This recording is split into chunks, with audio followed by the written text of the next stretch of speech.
Hi, welcome to மாடி விவசாயம். இன்றைக்கி ஒரு சின்ன டிப்ஸுங்க, ரெசிபி மோர் மிளகாய் எப்படி ரெடி பண்ணலாம் அப்படிங்கிறத பார்க்கலாங்க. இதுக்கு நான் என்ன பண்ணுறேன்னா, ஒரு 2 கிலோ அளவுக்கு பச்சை மிளகாய் வாங்கி வச்சுருக்கேன்.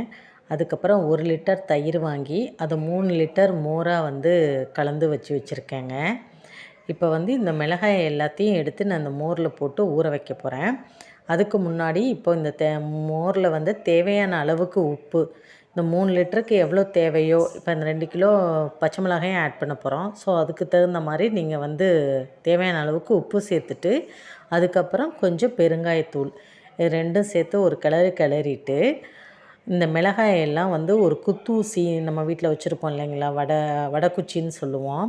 அந்த குத்தூசியை எடுத்து நம்ம அந்த மிளகாயில் ஒன்று ஒன்றா குத்தி நம்ம இந்த மோரில் போட்டு ஊற வைக்கணுங்க.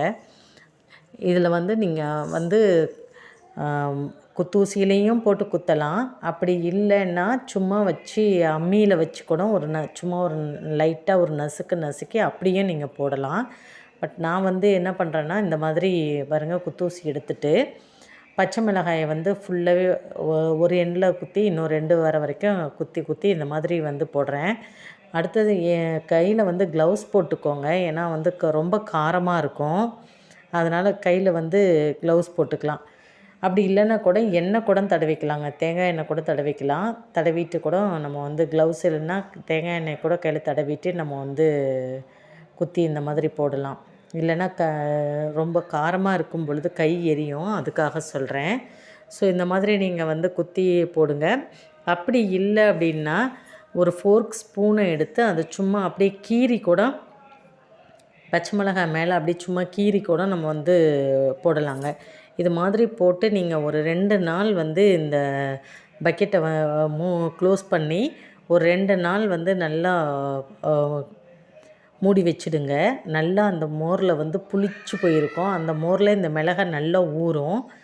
ஸோ 2 நாள், இந்த 2 நாளுக்கே நீங்கள் என்ன பண்ணுறீங்கன்னா, ஒரு தடவை கிளறி மட்டும் விடுங்க. ஒரு 2 தடவை காலையிலையும் சாயந்தரம் மட்டும் கிளறி மட்டும் விடுங்க.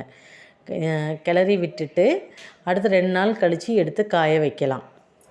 இப்படி கிளறி விட்டுட்டு இப்போ பாருங்கள், 2 நாளைக்கு அப்புறம் நான் அந்த மிளகாய் எடுத்து காய வைக்கிறதுக்காக எடுத்து வச்சுருக்கேன். இங்கே பாருங்கள், 2 தட்டில் போட்டு எடுத்து வச்சுருக்கேன். நல்லா மிளகாய் ஊறி இருக்குது. நீங்கள் என்ன பண்ணலான்னா, இப்படியே எனக்கு போதும், இது வரைக்கும் ஊறின வரைக்கும் போதும் அப்படின்னு சொன்னிங்கன்னா நீங்கள் அப்படியே அதோடைய காய வச்சு எடுத்து வச்சுக்கலாம். பட் நான் என்ன பண்ணுறேன்னாங்க, இப்போ இதை எடுத்து நல்லா காய வைக்கிறேன். வெயிலில் எடுத்துகிட்டு போய் காய வைக்க போகிறேன். காய வச்சுட்டு திரும்பி ஈவினிங் எடுத்துகிட்டு மறுபடியும் நான் இதை மோருக்குள்ளேயே போட்டுருவேங்க. அந்த மோர் சும்மா தானுங்களே இருக்குது, அது வேஸ்ட்டு ஆக வேண்டாம் அப்படிங்கிறதுக்காக திரும்பி என்ன பண்ணுறேன், இந்த மோர்லேயே இந்த காஞ்ச மிளகாயை எடுத்துகிட்டு நான் போடுறேன். ஈவினிங் போட்டு மறுபடியும் நைட்டு ஃபுல்லாக ஊற வைப்பேங்க. நைட்டு ஃபுல்லாக ஊற வச்சுட்டு திரும்பி அடுத்த நாள் காலையில் எடுத்து மறுபடியும் அதே மாதிரி எடுத்து காய வைப்பேங்க. காலையில் எடுத்து காய வச்சுட்டு திரும்பி ஈவினிங் எடுத்துகிட்டு மறுபடியும் அந்த மிளகாயை மறுபடியும் அதே மோரில் போடுவாங்க. ஸோ இது இப்போ பாருங்கள், நான் போட்டு வச்சுருக்கேன். அடுத்த நாள் காலையில் நல்லா எப்படி மோர் புளிச்சு போய் இருக்குது பாருங்கள். இப்போ இந்த ப்ராசஸாக அப்படியே இந்த மோர் தீர்ற வரையுமே நம்ம ரிப்பீட் பண்ணலாங்க. நான் இப்படி ரிப்பீட் பண்ணுறேன். இல்லை எனக்கு இந்த 2 நாள் ஊறினது போதும் அப்படின்னா கூட நீங்கள் இப்படி நான் திரும்பி ரிப்பீட் பண்ணும்பொழுது என்ன ஆகுதுன்னா, இந்த மிளகாய் ரொம்ப ஊறி போய் அப்படியே ஒரு மாதிரி அந்த விதையெல்லாம் அதிகமாக போயிடுது. அதனால் கொஞ்சம் காரம் கம்மியாக இருக்கும். மற்றபடி ஒன்றும் அதனால் எதுவும் ஆகாதுங்க. எனக்கு 2 நாள் ஊறினா போதும் அப்படின்னு சொல்லிட்டு நீங்கள் நினச்சிங்கன்னா, நீங்கள் அந்த 2 நாள்லேயே அதை ஊறினதுக்கப்புறம் எடுத்து நீங்கள் காய வச்சு ஒரு 15 டேஸ் கிட்டத்தட்ட நல்லா காய வச்சு நல்லா மொறுன்னு அது முறுக்கு பதத்துக்கு காஞ்ச உடனே எடுத்து ஸ்டோர் பண்ணிக்கலாங்க. நம்ம எவ்வளோ நாள் வேணாலும் ஸ்டோர் பண்ணிக்கலாம். அதை ஸ்டோர் பண்ணிவிட்டு நமக்கு எப்போல்லாம் தேவையோ அப்போல்லாம் எடுத்து நம்ம வறுத்து தயிர் சாதம், பழைய சாதம், கம்மங்கூழ், கேழ்வரகு கூழ், இது மாதிரி எல்லாத்துக்கும் நீங்கள் தொட்டுட்டு சாப்பிட்லாங்க. பாருங்கள், இப்போ நான் இந்த மாதிரி இந்த ப்ராசஸை ரிப்பீட் பண்ணி மோர் தீர்ற வரையும் ரிப்பீட் பண்ணி காய வச்சு வச்சுருக்கேன்.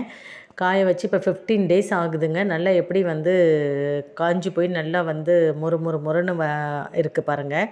இப்போ இதை எடுத்து நம்ம இன்னுமே கண்டெய்னரில் ஸ்டோர் பண்ணிக்கலாம். இப்போ நான் எடுத்து வச்சுருக்கேன் இந்த மிளகாயை, காஞ்ச மிளகாயை வறுக்கிறதுக்காக. இப்போ ஒரு கடாயில் எண்ணெய் ஊற்றி இந்த மிளகாயை வறுக்க போகிறேங்க. இந்த மிளகாயை வறுத்துட்டு இதுக்கு சைட் டிஷ்ஷாக இதை வந்து நான் சைட் டிஷ்ஷாக வந்து தயிர் சாதத்துக்கு வச்சுட்டு சாப்பிட போகிறேன். ஸோ நீங்கள் இந்த மாதிரி வந்து மிளகாய் ரெடி பண்ணி நீங்கள் தயிர் சாதத்துக்கோ பழைய சாதத்துக்கோ கம்பங்கூழுக்கோ கேழ்வரகு கூழ் சோளக்கூழ் இதுக்கு எல்லாத்துக்குமே நம்ம வந்து சைட் டிஷ்ஷாக வச்சு சாப்பிடும் பொழுது ரொம்ப நல்லாயிருக்குங்க, சுவையாக இருக்கும். சீக்கிரம் கெட்டு போகாது. 6 மாதத்துக்கு மேலே நம்ம ஸ்டோர் பண்ணி வச்சுக்கலாம். ஸோ வெயில் காலத்தில் இந்த மாதிரி நம்ம ரெடி பண்ணி வச்சுக்கிட்டோன்னா நம்ம வந்து சாம்பார் சாதத்து கூட தொட்டுட்டு சாப்பிட்லாங்க. ரொம்ப நல்லா டேஸ்ட்டாக இருக்கும். ஸோ கடையில் வாங்குறது உப்பு அதிகமாக இருக்கும் இல்லைங்களா? ஸோ இந்த மாதிரி நம்ம வீட்டில் ரெடி பண்ணும் பொழுது நம்ம வந்து நமக்கு தேவையான அளவுக்கு உப்பு நம்ம வந்து போட்டுக்கலாம். ஸோ அதனால் இது ஒரு சின்ன டிப்ஸு உங்களுக்கு பிடிச்சிருக்குன்னு நினைக்கிறேன். இந்த வீடியோ பயனுள்ளதாக இருக்கும்னு நினைக்கிறேன். உங்களுக்கு பிடிச்சிருந்தா லைக் பண்ணுங்கள், ஷேர் பண்ணுங்கள், கமெண்ட் பண்ணுங்கள், சப்ஸ்கிரைப் பண்ணி எனக்கு சப்போர்ட் பண்ணுங்கள். தேங்க்ஸ் ஃபார் வாட்சிங்.